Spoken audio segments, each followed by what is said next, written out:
A vivência de uma espiritualidade livre é, sem dúvida, algo fundamental para os dias de hoje, principalmente para quem já viveu em caixas, para quem já seguiu religiões, já viveu em dogmas e em muitas crenças limitantes, não é? Naturalmente, o Brasil é um país muito católico, muito catolicizado, e onde mesmo quem não foi católico incorporou de certa forma muitos elementos do catolicismo arraigado no Brasil, não é? Muitas frases de efeito, muitas crenças limitantes, sem dúvida alguma. Também o protestantismo exaltado, não é? Em processos de fanatismo, também gera cabeças muito fechadas, mentes fechadas para outras realidades, para outros pontos de vista, para outras perspectivas. As pessoas são muito bitoladas e resumidas àquilo que o pastor fala, determina e o que foi dito e encerrou. E as pessoas não podem ter o direito de pensar, não podem ter o direito de questionar, não podem ter o direito de refletir e de fazer suas próprias indagações e indagações a o sacerdote, né? Aquele intermediário de Deus, aquele que representa Deus ali nos púlpitos, né? Da mesma forma, o Espiritismo também passou a ficar assim. Chega ao Brasil e se torna uma religião onde, ligado à Federação Espírita Brasileira, há um projeto de poder, há um projeto também de fazer prosélitos, há um projeto também de selecionar alguns como os palestrantes preferidos da federação, que esses vídeos são e foram espalhados aí à torto e à direito, propositalmente com a ajuda da FEB, para que algumas pessoas ficassem com essa notoriedade de maiores palestrantes espíritas do Brasil, entre aspas, e consequentemente eles seriam e foram de fato, né? Acho que ainda são até os mais procurados hoje em dia, os mais requisitados para eventos espíritas, e o que acarretou também a eles uma espécie de, entre aspas, santidade ou alta moralidade, não é?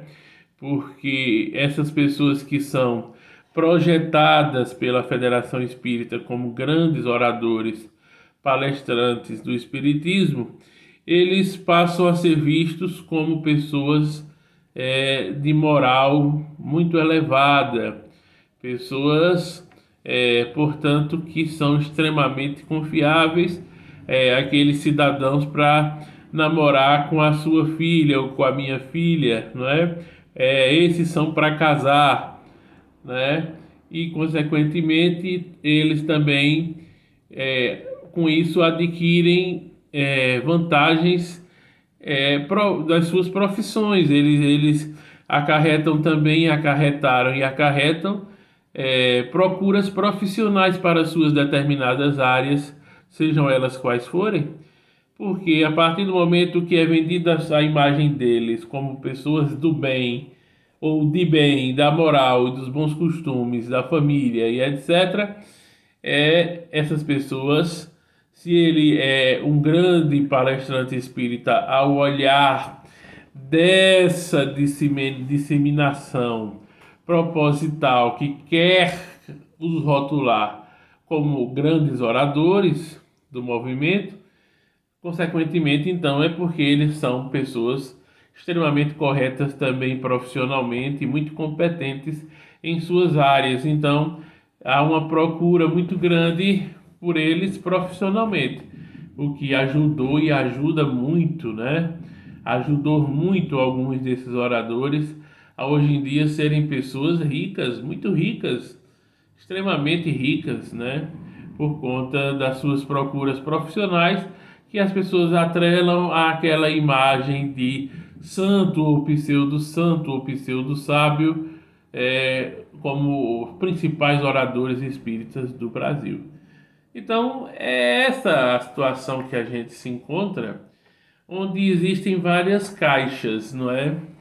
E que, consequentemente, e quando eu falo tudo isso, é importante sempre frisar que eu não costumo tirar méritos de ninguém, não é do meu feitio não reconhecer méritos alheios, nem tirar méritos alheios. Portanto, se alguém é bom profissionalmente no que faz, é bom. Merece ter lá sua clientela, enfim, seu sucesso profissional. Não entro nesse mérito aqui de julgar profissionalmente se alguém é bom ou ruim. Mas o fato é que, a partir do momento que você é lançado nacionalmente, com a ajuda da Federação Espírita e disseminado como um dos principais palestrantes espíritas do Brasil, esses que estão entre esse rol, eles passam a ter uma procura profissional também maiores, porque as pessoas associam a imagem de bondade e de santidade, ou de pureza, ou de homens de bem, para também os aspectos profissionais. Isso aí é um fato, tá? Então, o que é que eu quero falar com tudo isso? Eu quero dizer que a espiritualidade livre é um caminho sensato, porque a gente não fica preso a essas situações e articulações e manipulações que as religiões todas fazem, todas, sem exceção fazem. Todas manipulam, todas puxam a sardinha para o seu lado, todas fazem o proselitismo. Então, a vivência de uma espiritualidade livre, independente, é a vivência de alguém que entendeu, compreendeu de fato que espiritualidade é um patamar acima de religião. As religiões podem ter sua importância até um determinado momento da nossa vida. Mas depois, quando a gente desperta verdadeiramente, expande consciência, a gente percebe que não precisa de religião. Não precisa de religiões, precisa de espiritualidade, precisa viver com espiritualidade. E aqui eu digo isso porque é realmente uma realidade da vivência daqueles que já passaram por religiões, viveram experiências dentro de caixas e agora vivem uma experiência acima dessas caixas, né? Então percebe que é muito melhor, percebe que é outra situação. Você ter a liberdade de pensar, a liberdade de pensamento, o livre pensamento, você ser um livre pensador, livres pensadores, que coisa maravilhosa. Essa é a perspectiva deste canal aqui. É um canal para livres pensadores, onde eu trago convidados, oradores, oradoras, trago convidados que alguns ainda são ligados a algumas religiões, fazem parte de algumas religiões, e naturalmente em seus discursos vão ter ainda algumas visões limitantes, algumas crenças limitantes, algumas opiniões que divergem da minha, por exemplo. Mas no momento que eu estou conversando com eles, respeitosamente eu escuto tudo o que eles dizem, não entro em nenhum tipo de embate e respeitosamente, educadamente ouço e respeito todas as opiniões. Porque também um dos objetivos do canal, já que se trata de uma espiritualidade livre, não é que eu pudesse impor o que o outro deve achar ou pensar. Portanto, é importante trazer pessoas que tenham vários tipos de visões e falem sobre essas suas visões, para que os inscritos do canal possam escolher que linha de espiritualidade preferem seguir, que linhas de espiritualidade, né? Compreendendo de que aqui eu posso trazer pessoas das mais variadas religiões, como também ateus, agnósticos. O mais importante é trazer livres pensadores e pessoas que têm a abertura de mente, a abertura de consciência para compreender que vai dar uma entrevista ou fazer uma live num canal que não é da religião A, B, C, D ou E. Apesar de eu ter sido espírita e algumas pessoas me veem ainda com essa perspectiva do espiritismo, natural, porque foi onde eu trabalhei e me dediquei por um bom tempo, né? Hoje em dia eu costumo sempre repetir para que as pessoas, por engano ou por um esquecimento ou por uma força de expressão, não me chamem ainda de espírita. Não que eu tenha vergonha de ter sido espírita, pelo contrário, o espiritismo, como eu sempre digo, me deu régua e compasso, me deu muitos ensinamentos e conhecimentos. É uma doutrina que, para quem estuda, passa a ter uma nova visão de cabeça. Por quê? Porque existem em nós as etapas do despertar. São etapas. Eu vivenciei etapas. Todas as pessoas que despertam e expandem consciência são níveis de despertar. Não é um despertar único de uma vez só. São níveis. Meu primeiro nível de despertar foi justamente entrar no espiritismo, no movimento espírita. Foi o meu primeiro nível de despertar. Porque quando a pessoa sai das crenças limitantes de uma visão das religiões ainda mais tradicionais, do catolicismo, protestantismo e de outras situações, e entra no espiritismo, você já passa a ver outras perspectivas, principalmente se você buscar um espiritismo voltado mais para os estudos de mediunidade, né? Para as comunicações espirituais. Então você foge um pouco daquela questão meramente religiosa e você foca mais na mediunidade, foca mais nos estudos de obras mediúnicas, não é? Nos ensinamentos de tratamentos espirituais. Então tudo isso foi uma grande escola para mim, tratamentos espirituais, reuniões mediúnicas, desenvolvimento mediúnico. Eu trabalhei sendo um coordenador, orientador de desenvolvimentos mediúnicos, e modéstia à parte, ajudei muitas pessoas, muitos médiuns a desenvolver suas mediunidades. Inclusive eu tinha uma facilidade de perceber para que tipo de mediunidade a pessoa deveria seguir, encaminhar-se. Por exemplo, chegava uma pessoa no centro, eu percebia que essa pessoa iria desenvolver a psicofonia, e o direcionamento daquela pessoa era a psicofonia, de fato era. Algumas outras a psicografia, né? E outros poderia variar entre psicografias e psicofonias, mas sempre eu dava uma ênfase maior. Dizia sempre que era mais para psicofonia ou mais para psicografia. E assim eu realmente tive uma assertividade de 100% das pessoas que chegavam e passavam a estudar e desenvolver suas mediunidades. A sala de passe do Centro Espírita era uma sala diferenciada energeticamente. Aliás, o espaço do Centro Espírita era um espaço energeticamente muito diferenciado. E a sala de passe nem se fala. E a energia que era envolvida naqueles passos também era muito forte. Isso tudo foi uma primeira grande etapa de despertar espiritual em minha vida, com muitas experiências e fazendo da minha casa um centro espírita, ou seja, absorvendo todo e qualquer tipo de situações positivas e negativas, ou seja, dentro de sua própria casa, influências benfazejas e malfazejas, a influência total dos espíritos dentro de sua casa o dia todo.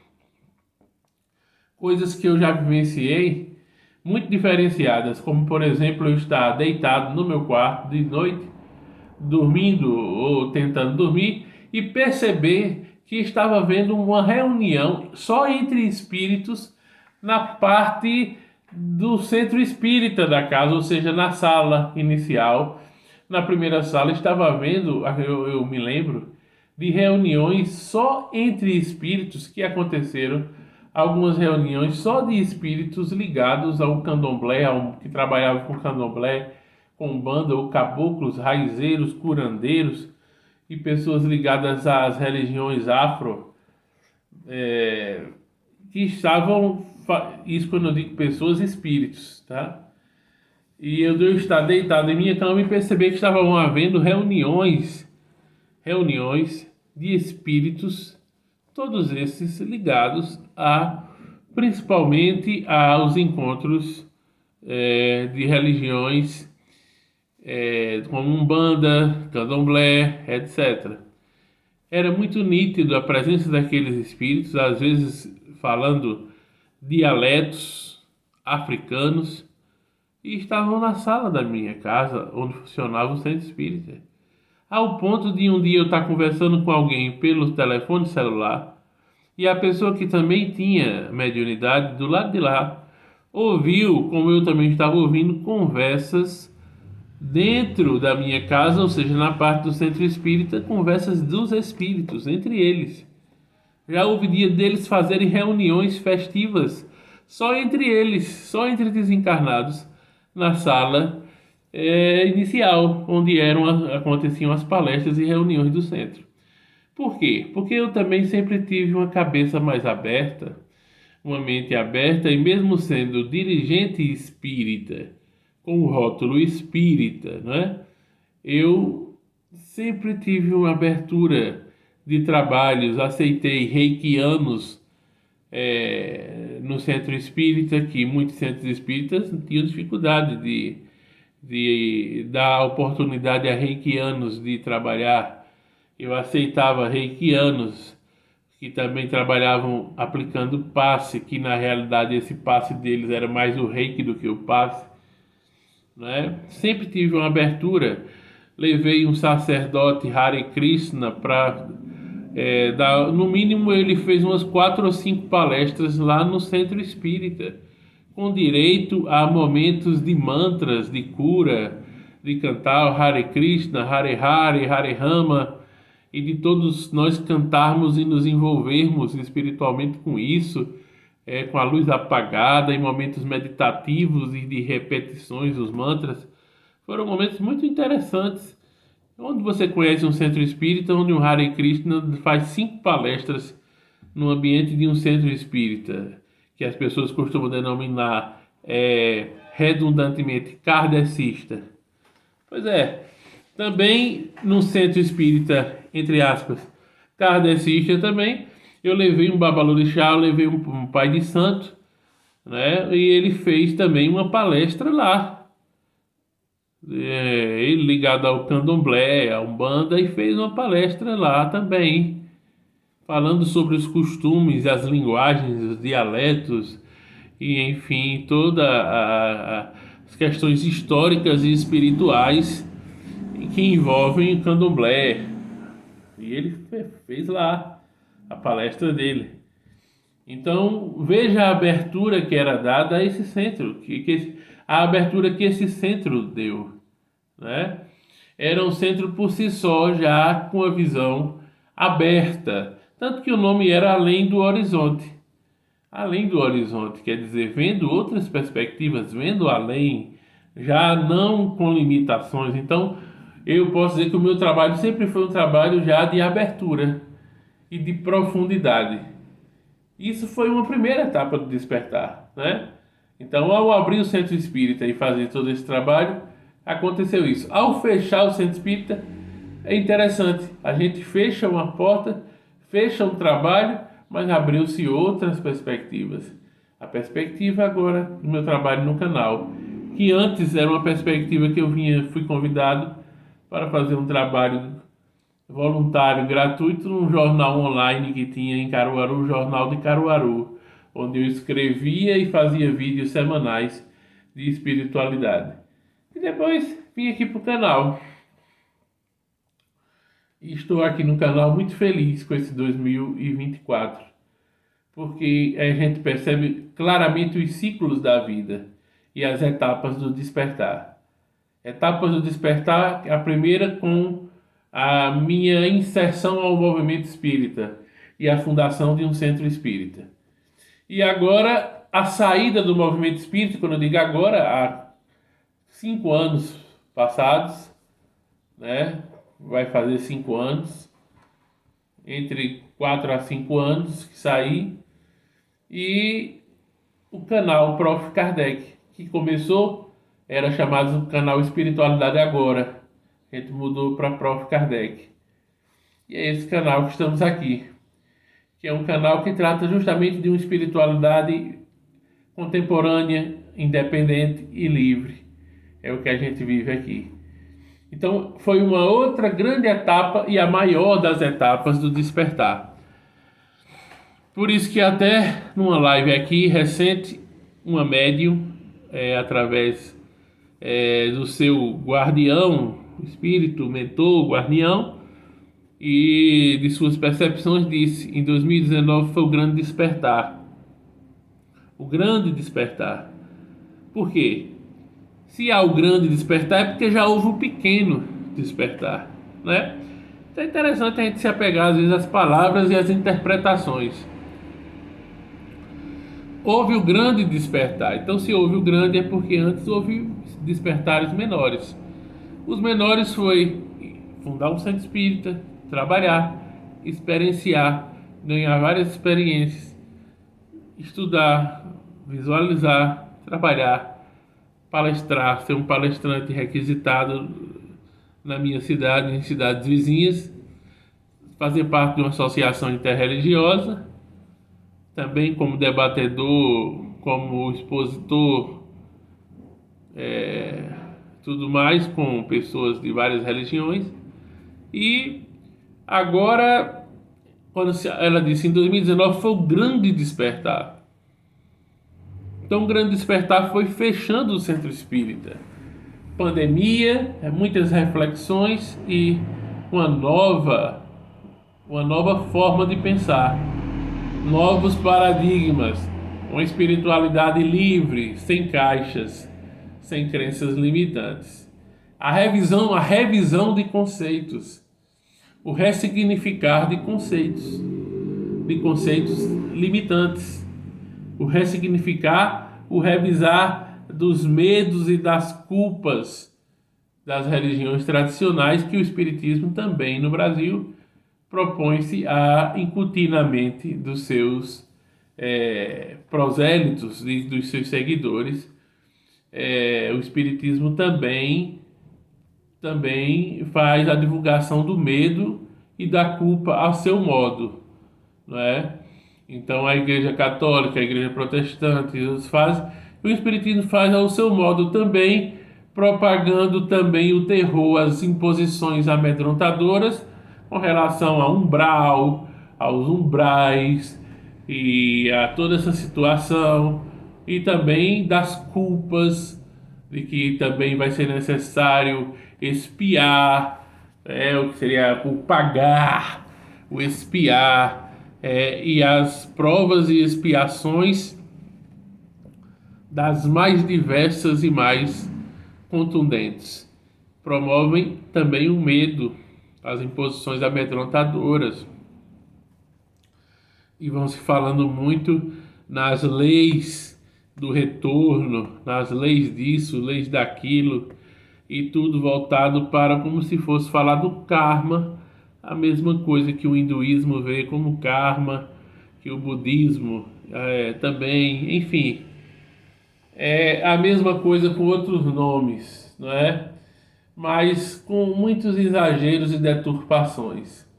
A espiritualidade livre nos faz ter o direito de discordar de muitas coisas e de analisar interiormente, pessoalmente, o que de fato seria um karma ou não karma, o que de fato é apenas uma condição natural de viver e o que seria um karma.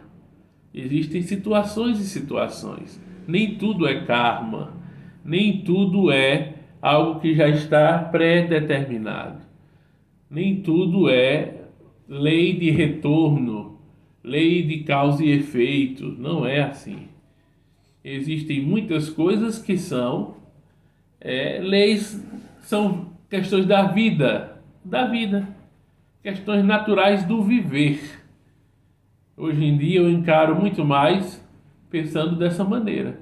A maioria das coisas que acontecem são questões naturais de quem vive, questões naturais do viver.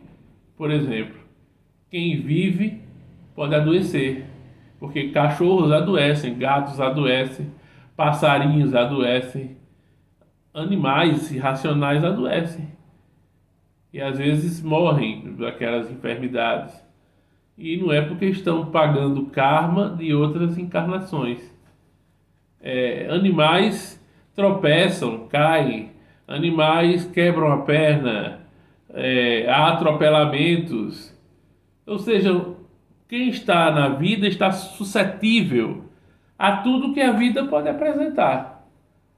Quem está vivendo suscetível a tudo, a todas as coisas boas ou ruins, a todas as coisas que podem acontecer, que são possíveis no campo probabilístico e não no campo do determinismo.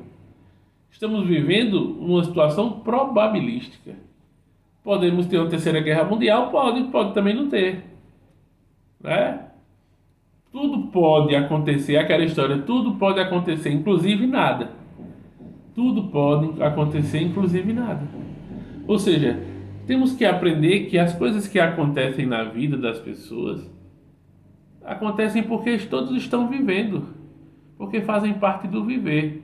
Até porque existia aquela outra linha do pensamento de que se alguém está sofrendo, morre com muito sofrimento, ou com muita doença, ou sofre bastante para morrer, é porque está pagando, é porque está recebendo a moeda de troco, está recebendo a lei do retorno por algo que fez no passado.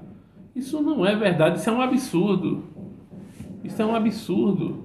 Ou aquela coisa de que a boa morte é só para os bons e a morte ruim é para os ruins. Quem sofre antes de morrer é porque tinha que pagar, tem que pagar até o último centavo. É que enquanto não paga a conta, né, não sai. E aí vários discursos e pensamentos populares, invencionismos e coisas sem nenhum fundamento. Isso não é verdade. Quantas pessoas boas de coração. A minha mãe é um exemplo de uma mulher digna, trabalhadora, que criou 4 filhos com muita honestidade, com muita dedicação, muito trabalho, aguentando o alcoolismo do meu pai, aguentando muitos problemas familiares, dificuldades, uma família difícil, problemas familiares, muito álcool, traições. Tudo isso que ela aguentou já foi uma vida muito tormentosa por si só. E ela sempre como uma pessoa correta, digna e sempre sendo uma grande mãe, um exemplo de dona de casa, de acolhimento. E, no entanto, ela teve que enfrentar 2 anos, um pouco mais de 2 anos, de um câncer agressivo, metástase, para desencarnar. Aí eu ia dizer, é porque ela está recebendo a lei de retorno. Lei de retorno de quê? Porque na outra vida ela... Isso não há cabimento, isso é uma cabeça pequena pensar assim, é uma crença. Isso é uma crença limitante, nada mais do que isso. O que acontece é que quando nós reencarnamos logicamente tendo um pai e uma mãe. Esse pai e mãe nós recebemos a genética. Nós temos uma genética. Existem as probabilidades, né, no campo genético, ou seja, os genes. Então a gente vem de uma árvore genealógica onde tem um pai e uma mãe, onde já há um histórico familiar de facilidades para algumas doenças ou não, para saúde em uma área, doença em outra, ou seja, a gente recebe uma carga genética que vai favorecer a probabilidades de ter isso ou ter aquilo. É uma questão genética, é uma questão reencarnatória.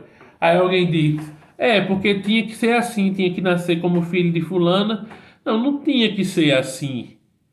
Porque também a reencarnação não é cartas marcadas. Você também há um planejamento reencarnatório, às vezes, outras vezes não há.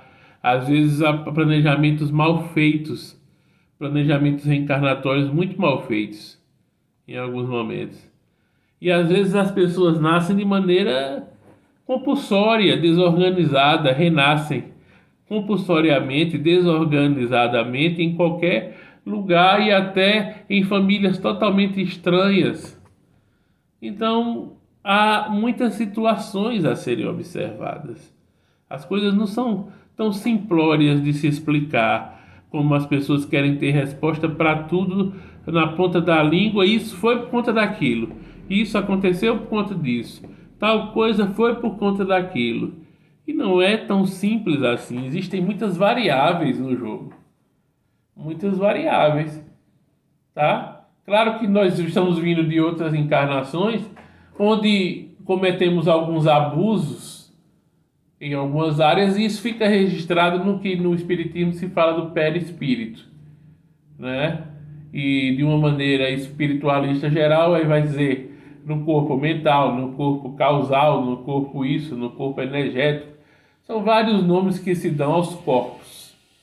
O fato é que nós trazemos resquícios de reencarnações anteriores, resquícios até no modo de pensar, resquícios de traumas, de situações, coisas que estão marcadas nos corpos mais sutis, nos corpos etéreos, no que se chama do perispírito, na linguagem do espiritismo. E essas marcas perispirituais vão também vão nos dar probabilidades de estarmos mais vulneráveis em alguns órgãos, né? Por exemplo, tem gente que fuma de maneira inveterada a vida toda e não tem grandes problemas de pulmão, ou não tem nada, não vai ter problema nenhum.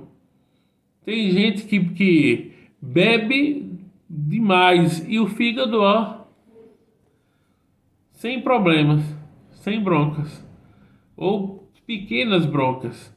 Claro que se você exagera demais vai gerar algum problema. Mas tem gente que bebe muito e o fígado praticamente não tem problemas. Fuma muito, o pulmão praticamente não tem problema. Já tem outras pessoas que não fumam e o pulmão tem vários problemas. Apresenta várias situações de problemas desde pequeno no pulmão. Outros no fígado, não bebe, nem come tantas coisas gordurosas, mas o fígado está lá. E aí? Então veja que existem muitas variáveis. E nem sempre também a pessoa pode dizer assim, tá vendo fulano? Tá doente porque comeu demais, tá doente porque bebeu demais, tá doente porque fumou demais. Né? Todo mundo quer ser o doutor, quer ser o dono do saber. Bebeu demais, comeu demais, fumou demais, tá assim, né? Ou aquele preconceito gordofóbico. Ah, é gordo, por isso está doente, é a gordura, é porque é gordo, né? Ou seja, a gordofobia é aquela pessoa de você questionar a saúde da pessoa só pelo fato dela ser gorda. E não saber, não ver taxas, não ver exames, não entender as situações, não entender nem porque às vezes a pessoa tem uma tendência a ser gordo, a engordar, que também tem os porquês disso. Não entende a história de vida da pessoa, as questões emocionais, psicológicas, psicossomáticas, às vezes uma medicação que a pessoa toma que incha, que aí vem os corticoides da vida, as outras coisas. Ou seja, as pessoas querem dar diagnósticos simplórios de achismos. Tal coisa é assim por conta daquilo. Tal coisa é assim por conta daquilo outro. Ah, ficou doente do coração é porque é gordo. Ficou doente lá porque come demais. E nem sempre é assim. Nem sempre é assim. E eu já vi, e muitos médicos, se forem sensatos, sabem que tem gente que é acima do peso, sempre foi e tem um nível de obesidade considerável e não tem problemas ou grandes problemas em relação aos exames, às taxas, etc. Tem pessoas que são magras, muito magras e tem. E tem pessoas que são atletas, triatletas, ratos de academia, cheios de problemas de taxas, cheios de problemas de saúde. Tem pessoas, inclusive, já presenciei aqui em Pernambuco uma triatleta que desencarnou, mesmo sendo uma pessoa extremamente regrada e sendo triatleta. Tem pessoas que passam mal na academia, daqui a pouco desencarna.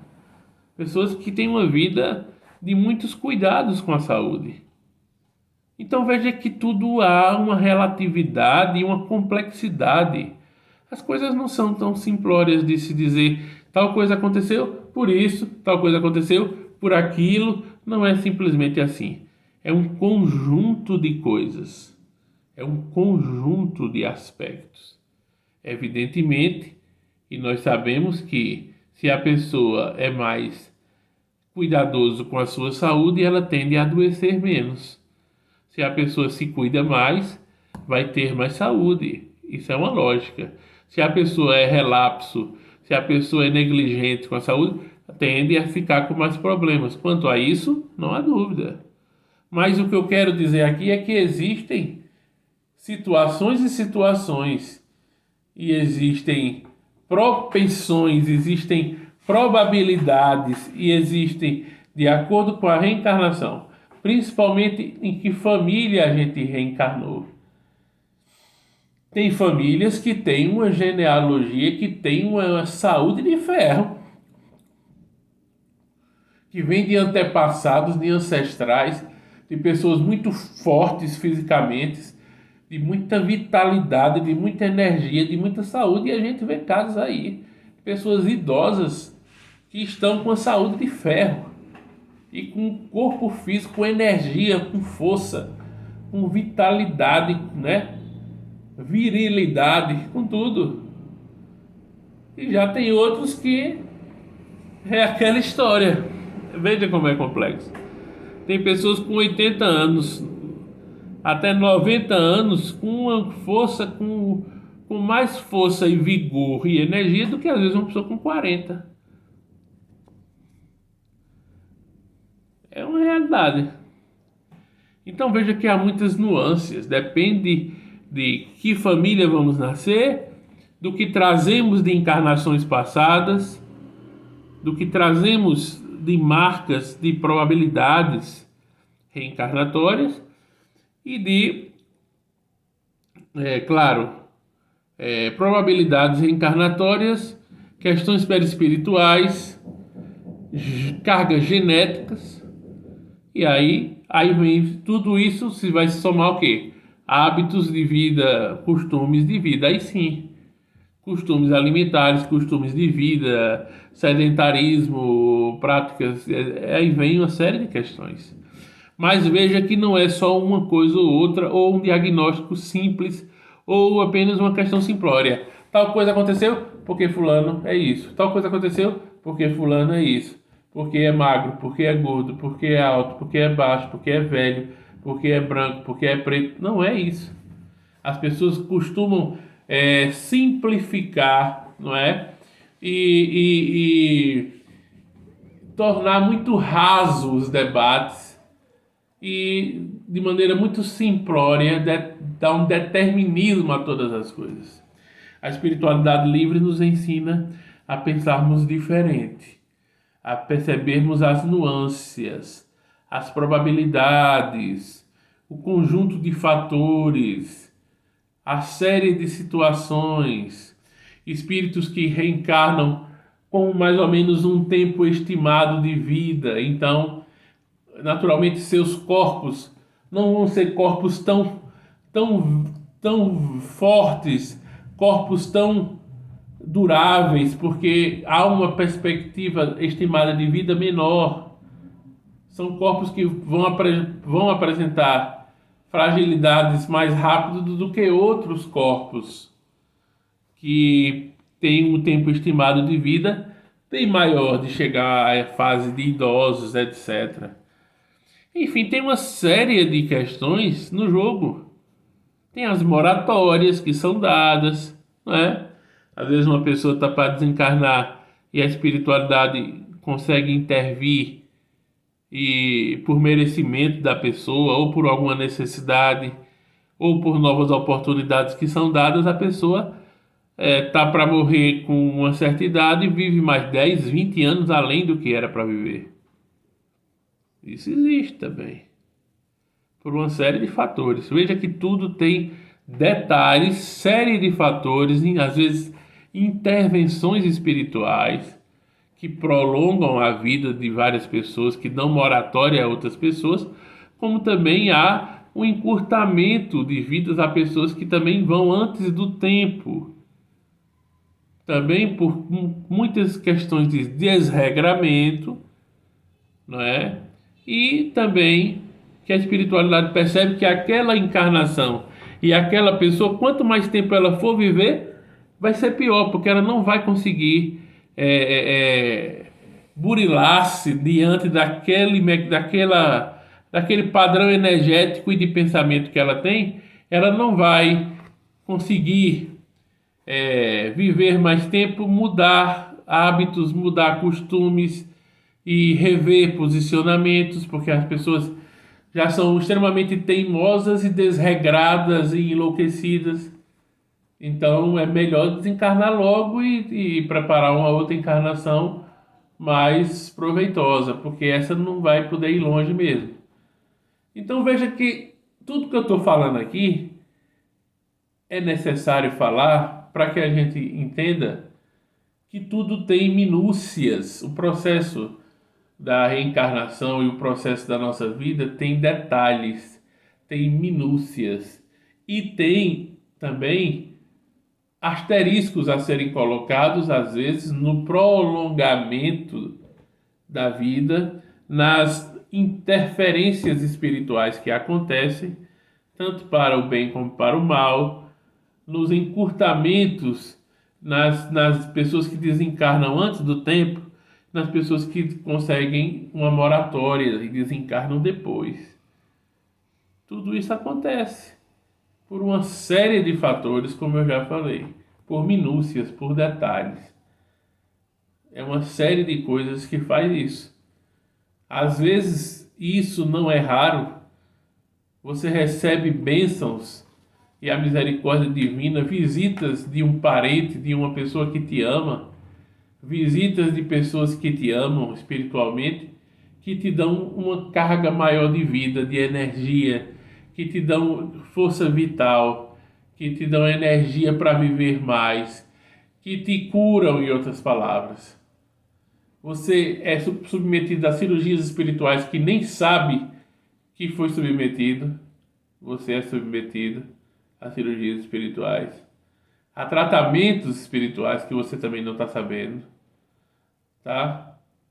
E isso lhe dá um prolongamento de sua vida e curas e libertações de enfermidades e de problemas. Nós somos muito ajudados e muitas vezes nem percebemos as ajudas que recebemos ou percebemos só em parte, mas foram feitas muitas situações para que a gente estivesse vivendo por mais tempo e vivendo com melhor qualidade de vida. Ou seja, muitas situações acontecem.